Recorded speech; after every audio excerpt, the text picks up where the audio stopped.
What's going on, guys? What's going on? I hope you guys are having a wonderful day. My name is Dr. Boyce Watkins, and I want to welcome you to the Black Financial Channel. That's theblackfinancialchannel.com.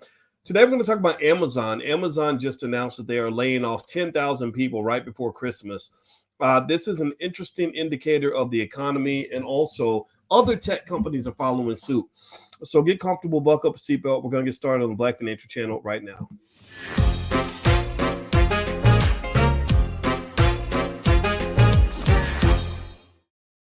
Welcome to the Black Financial Channel. That's theblackfinancialchannel.com. My name is Dr. Boyce Watkins. I'm your friendly neighborhood finance professor. On the Black Financial Channel, we talk about Black wealth and Black economics every single day, sometimes as much as 10 times a day, under one condition. The condition is that we are Black first. Black first means we are B1. B1 means that we put our community at the top of our priority list. B1 means that in the Black Business School, we are the world's leading experts on Black wealth, and that's what we focus on. Also, B1 means that we must be one to be successful. That means come together with your relatives and your loved ones so you can build businesses and build wealth together. So put a B1 in the chat if you agree with this philosophy. Also, shout out the city that you're from. I see Margaret from Orangeburg, South Carolina. Pilot Talk out of Athens, Georgia. Is that Rowan from Waterbury, Connecticut? Nice. Maurice out of Sarasota. Hello. Good to see everybody. Good to see you. Good to see you. All right. So let me just jump right into this.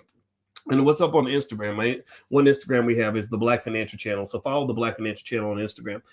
So what I wanted to talk to you guys about is that Amazon just announced that they are going to lay off 10,000 workers right before Christmas. That's kind of interesting. Now, it should be put into context. First off, they're not laying off workers in the warehouses, things like that.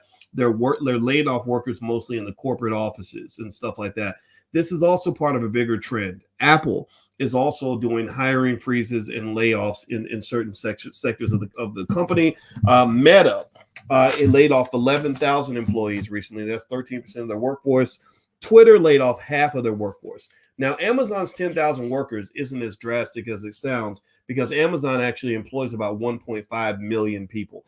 So 10,000 layoffs out of 1.5 million is not a big deal. However, there is a lot going on with Amazon with its stock price. I've been a big shareholder in Amazon for a long time. I buy more shares of Amazon every chance I can get. Why? Well, because I believe Amazon is a well-managed, well-run company that's going to do very well long-term. Well, one of the things that Amazon's had to deal with is that its stock price really hasn't been doing as well as people would have expected to. So when the company's stock price is not as strong as the investors need it to be, then what happens is the company will come along and they have to start doing layoffs and they have to start making some adjustments. And what I'm going to do, in fact, is I'm actually share my screen and show you all Amazon's stock price right now. Amazon really isn't the high-flying stock that it used to be. It's now seen as kind of a little bit of a lame duck. If you look over the last year, Amazon stock has dropped by 43%. It's trading a little bit less than $100. So you're talking about well over $1 trillion in market cap that has been lost. That's a big deal. A lot of investors are very upset about that, and this is causing Amazon a lot of problems.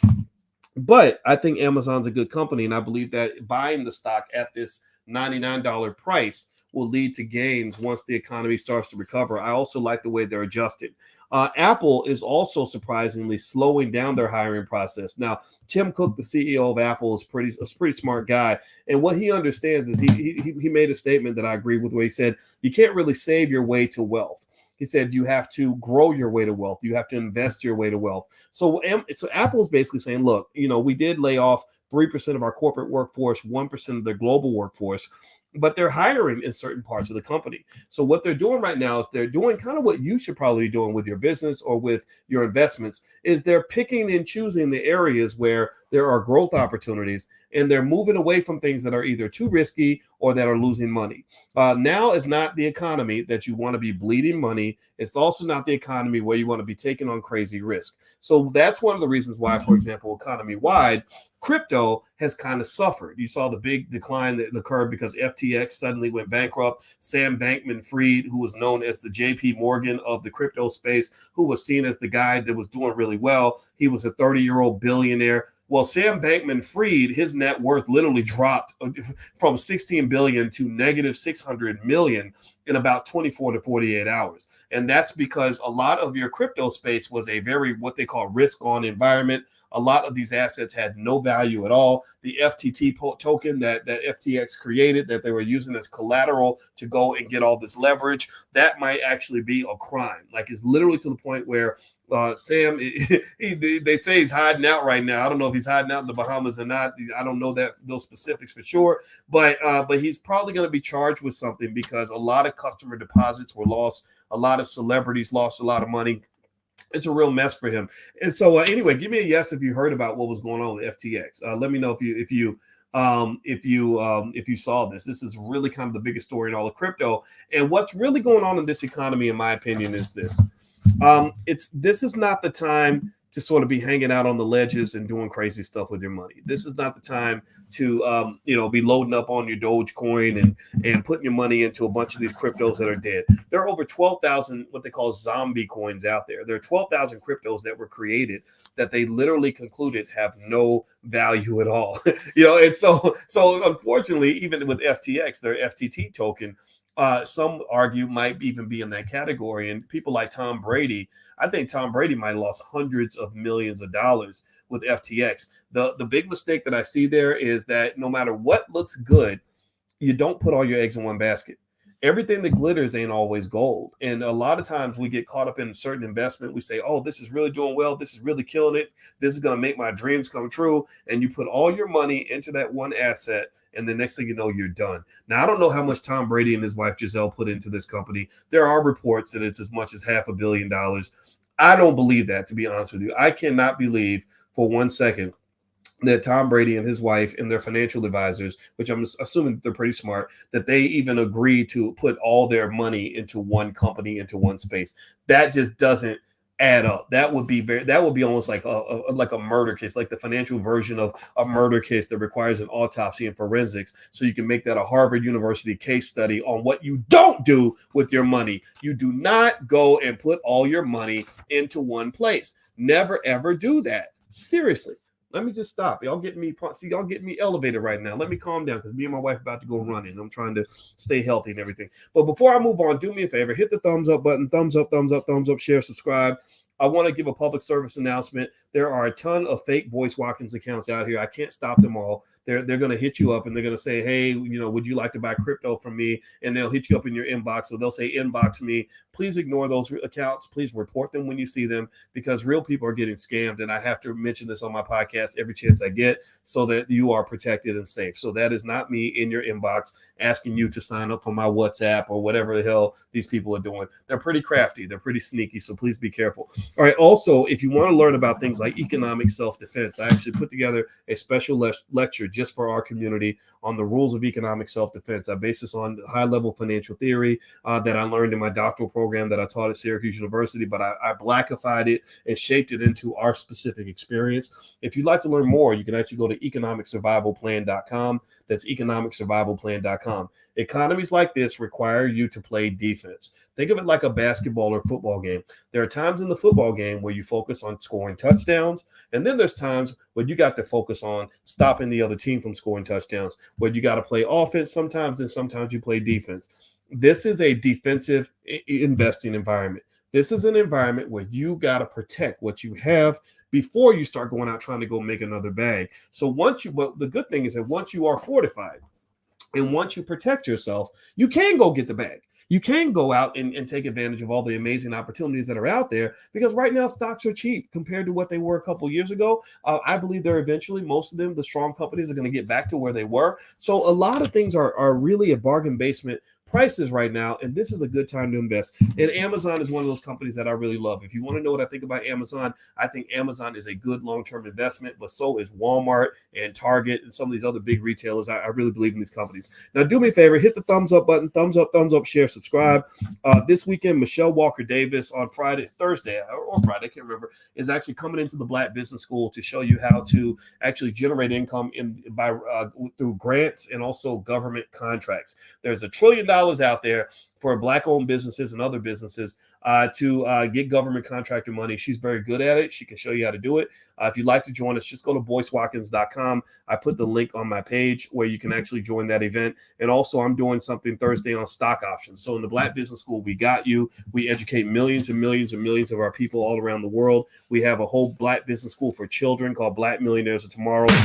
We don't need the public school system. We got this covered because our experts are better than anybody else. So the last point I want to make on this in terms of these layoffs. So I mentioned to you guys that Amazon is doing some hiring freezes and layoffs. Apple is doing some hiring freezes and layoffs. This is a big deal because this really kind of shows what people have been predicting. They've been predicting that when the Fed rate hikes start to kind of kick in, you're going to start seeing a lot of these companies sort of either announcing disappointing earnings numbers, or they're going to start sort of just announcing that they're kind of kicking back and slowing down, that they're playing a little bit more defense, that their growth is going to kind of be affected. And this is really going to be a theme all throughout 2023. But at the same time, there's a lot of belief that the stock market could actually start its climb again in 2023, because that'll be about when the Fed rate hikes start to slow down. Also, inflation is starting to cool off. So these are really good indicators for investing. So if you're patient, you can hold on. I really believe good things are ahead for you. So I encourage you not to be afraid. What is interesting also about these layoffs, though, that really makes me wonder and makes me want to continue to do research on this, is that a lot of these layoffs are happening right at the peak sales season of the year. I mean, the holiday season is what they wait for. That's where they do the Black Friday discounts and the Cyber Mondays and the Christmas sales and all that. And they're typically hiring people during this time, but this time Amazon's actually laying people off. That makes me really curious to see exactly what's going on here. My speculation too, though, is that Amazon is going to be in layoff mode for a while, because during the pandemic, they were more profitable than they've ever been before. So during the pandemic, they're making money hand over fist. They literally are the Pablo Escobars of the retail world, making just so much money they don't know what to do with it. Well, what happened after the pandemic ended was that they had the slowest growth that they've ever had as a company, right? Because after the pandemic, people weren't ordering from Amazon like they did before. So now they have to go back and deal with all this excess capacity that they created during the pandemic, because I think they might have made a strategic error in believing that the world was going to be this way forever. And it's just not. So Amazon's still a good company. They got to work through some things. Their disappointing stock price performance is likely why they're getting pressure to do these layoffs. Companies don't lay off employees because they're nearly bankrupt or because they're really struggling or because they're losing money. Unfortunately, they lay off employees because they have to maximize their profitability. And that's one of the reasons why I'm a huge advocate for all of us as Black people to become the most prolific investors in the world. Why is that? Well, because the people on Main Street don't always benefit from this economy, but the people on Wall Street always do. So by investing little amounts of money, I have a $5 a day investing plan that you can go pick up right now for free on my website. Go to boycewatkins.com. You can look for the $5 a day investing plan, or you can, if you want a hard copy of the book, you can get it on Amazon. Just look it up. Look up my name. I also have another great book out called The 10 Commandments of Black Economic Power. These are things that can help you. These are basic tools that don't cost a lot. The $5 a day investing plan, you can get that for free on my website. But anyway, these are basic ideas that will ensure that you and your family are able to participate in the massive wealth that's being created in this economy. This morning, for example, I did a pretty long, drawn out I made sure I was pretty detailed because I wanted to be real clear and specific on a review of the Black Panther 2 and explain what I liked about the movie, what I didn't like about the movie. And one of the points that I was making in this earlier podcast, you might have been there, is that when you talk about Black Panther 2 and all the money that Black Panther 2 made, that is not Black money. That money does not come to you. That money goes to Disney. That money goes to Disney shareholders. So, but that doesn't mean that you complain about it. That doesn't necessarily mean it's a bad thing. But it just means that if you want to get a piece of that, then after you buy that movie ticket to go see the next Wakanda movie, you're also going to go buy your kids some shares of stock in Disney so that they can actually benefit on the back end financially, so that we're winning on both sides. Okay. So keep that in mind. If wealth building is not hard, it's just something you have to focus on. If you do it with intentionality, and I can show you, I can help you along the way, you will find that your family benefits for the next 200-300 years. I guarantee you. All right. So last but not least, can you explain your Black Friday sale and what you get for life? You know what? I don't know specifically which one you're referring to, but I can follow up on that. So my apologies for not knowing exactly what you mean. with that. But one thing we are doing in the Black Business School is we are offering a lot of things for Black Friday at a discount. So it's going to kind of happen now all throughout the month. If you want to get on our email list where we send you emails, you can go to boycewatkins.com, get a free e-copy of my book, The $5 a Day Investing Plan, and then I'll send you some stuff, some educational stuff as well for free. Doesn't cost you anything. So anyway, guys, I'm out of here. Hit the thumbs up button, thumbs up, share, subscribe. Also, please hit that notification bell. If you're subscribing on YouTube, hit the notification bell because that is how you get notified. Unfortunately, it's hard on YouTube to get reach because sometimes they shadow ban you if you talk about Black stuff too much. So one way around that is I'm asking everybody to consciously take a moment, hit that notification bell, and that way we'll stay connected. So God bless you. Have a good day. I hope you make a ton of money, and I'm going to come back and check in with you really, really soon. Let me go on my run. Thank you, Robert. I appreciate you, brother. I see you in there wishing me well. You got to pray for me because I'm about to do 5 miles, and I'm about to do 5 miles in 22-degree weather. So I need everybody's prayers. So God bless you. Take care. Have a good day. I'll see you soon. Peace.